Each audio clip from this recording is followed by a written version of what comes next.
ვიდეო მიყვარს მაგრად. ეხლა რა ხდება აქ? დაბლა კადრში არის სასწავლო დაწესებულება, სადაც სტუდენტებს ურეცხავენ ტვინებს რუსეთში, რომ ისინი წავიდნენ საბრძოლველად უკრაინაში და კერძოდ უპილოტო საფრენი აპარატების ოპერატორებად.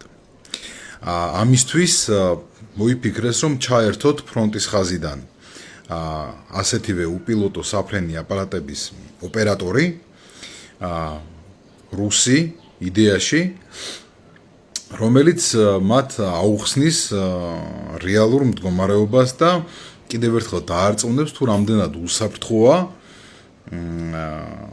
ოპერატორად მუშაობა, დრონის ოპერატორად მუშაობა. მაგრამ აღმოჩნდა, რომ რეალურად ზედა კადრში პიროვნება არის უკრაინელი. ანუ უკრაინელებმა პირველი გაიგეს იმის შესახებ, რომ ჩატარდებოდა ესეთი ღონისძიება კონკრეტულად ამ დაწესებულებაში.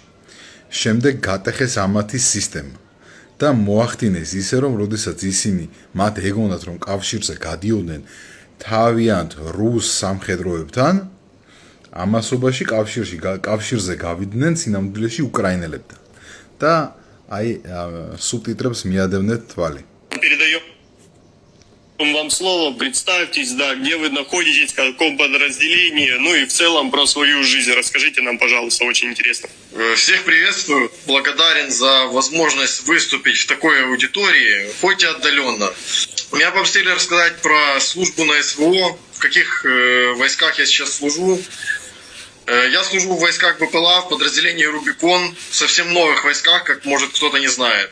Я хочу рассказать реальную историю настоящих русских героев-дронщиков. Позывной Гудвин командовал расчетом БПЛА разведки. Был профессионалом высочайшей квалификации на самом деле. И был такой же с позывным Эрнест. Опытный военный, настоящий кадровый офицер. Они служили подальше от передовой. Только вот проблема их командиры деньги вымогал у подчиненных. აქ რო არ დავა სტოპო არ შემიძლია. ანუ ეს ისტორია იმასთან დაკავშირებით, რომ რუსი, ასე ვთქვათ, ოფიცრები ფულს ძალავენ რა ქვია ჯარისკაცებს, ეს არის, საკვეყნოდ ცნობილი ამბავი და ყველგან ხდება პრაქტიკულად ფრონტის მთელ ხაზზე.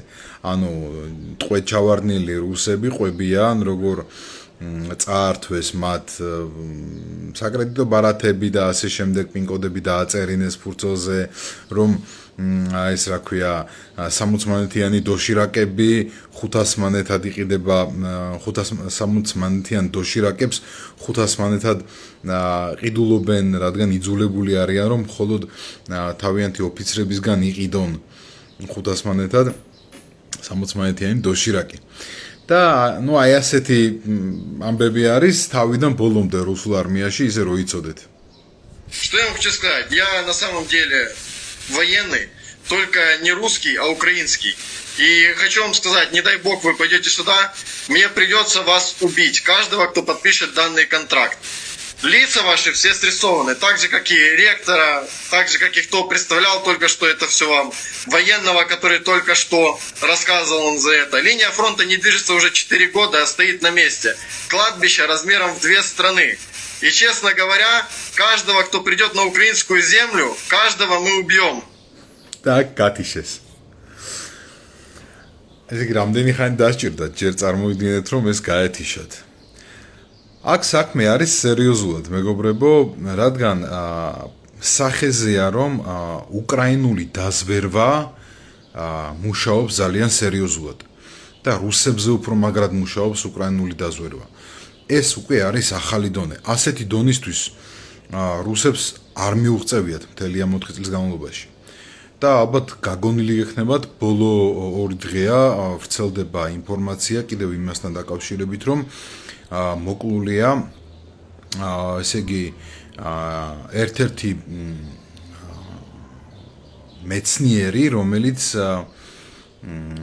ჩართული იყო, ასე თქვათ, ამ დრონებისთვის საჭირო ასაფეთქებლების რაღაც შემუშავებაში.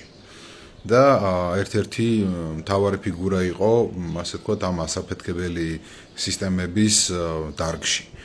და ეს ადამიანი გარეთ ქუჩაში პრაქტიკულად ვიდეოც გავრცელდა, ყელი გამოჭრეს რა ტიპს. ასევე კიდევ ერთი კოლაბორანტი რუსეთშივე მაყუჩიანი პისტოლეტით ჩაცხრილეს თავის მანქანაში. ეს მეტყველებს იმაზე, რომ უკრაინის დაზვერვა არის ძალიან მაღალ დონეზე ასული და პრაქტიკულად ამას ვერაფერს ვერ უხერხებენ რუსები. პრაქტიკულად ვერაფერს ვერ უხერხებენ. შესაბამისად, იცოდეთ, რომ ამ ომს გამორიცხულია რუსეთი ვერ მოიგებს და როგორც კი რუსეთი ამ ომს მოიგებს, პირველი ნიშანი იქნება ყირიმიდან მაგათი გაძევება, შემდეგ კი ყველაფერი დაიწყება, ასე ვთქვათ, ჯაჭვური რეაქციით. გამარჯვებამდე საქართველო.